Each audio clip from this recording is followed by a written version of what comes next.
حضرت عائشہ صدیقہ رضی اللہ تعالیٰ عنہ سے آپ نے فرمایا کہ نرمی کے بارے میں، رفق کے بارے میں، کہ ما دخل فی شیء الا زانہ وما نزع عن شیء الا شانہ. نرمی جس چیز میں بھی داخل ہو جائے گی اس کو زینت بخشے گی، اس کو خوبصورت بنا دے گی، اور جس چیز سے بھی چھین لی جائے گی، کمی کر لی جائے گی، اس میں عیب پیدا کر دے گی.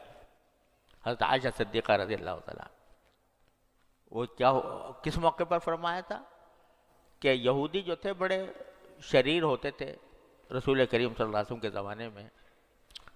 تو جب حضور اقدس صلی اللہ علیہ وسلم کے پاس آتے تو یہ کہتے السلام علیکم، یعنی جیسے کہنے کو دکھا رہے ہیں کہ ہم السلام علیکم کہہ رہے ہیں، لیکن وہ لام کو بیچ میں سے کھا جاتے تھے، السلام علیکم کہتے تھے. اب سام کے معنی ہوتا ہے موت، سلام کے معنی تو ہے سلامتی، اور سام کے معنی موت. تو ایک طرح سے بد دعا دیتے تھے. تو ایک مرتبہ جبکہ ابھی پردے کے شاید احکام نہیں آئے تھے، ایک یہودی آیا اور اس نے رسول کریم صلی اللہ علیہ وسلم سے کہا کہ السلام علیکہ، یا السلام علیکم. حضرت عائشہ سن رہی تھی تو حضرت عائشہ نے جواب میں فرمایا اس کے کہ علیک السلام واللعنہ، تمہارے اوپر موت ہو اور لعنت ہو اللہ تعالیٰ کی. اس موقع پر رسول کریم صلی اللہ علیہ وسلم نے فرمایا کہ اے عائشہ سختی نہ کرو، سخت جواب نہ دو.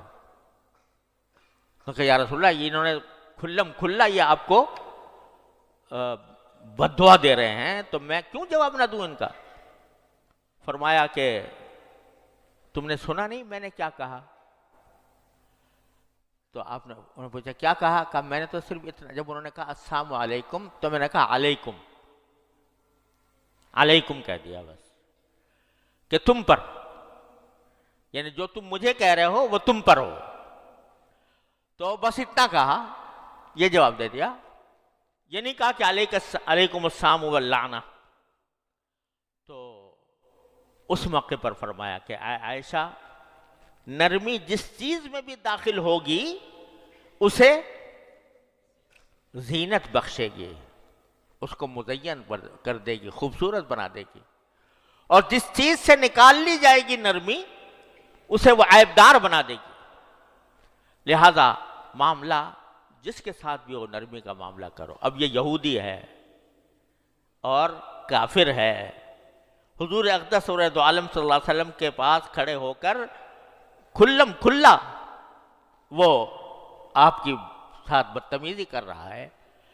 اس پر بھی رسول کریم صلی اللہ علیہ وسلم نے یہ نہیں فرمایا کہ عائشہ یہ تمہارا کہنا صحیح ہے، بلکہ اس کو آپ کو نرمی کی تلقین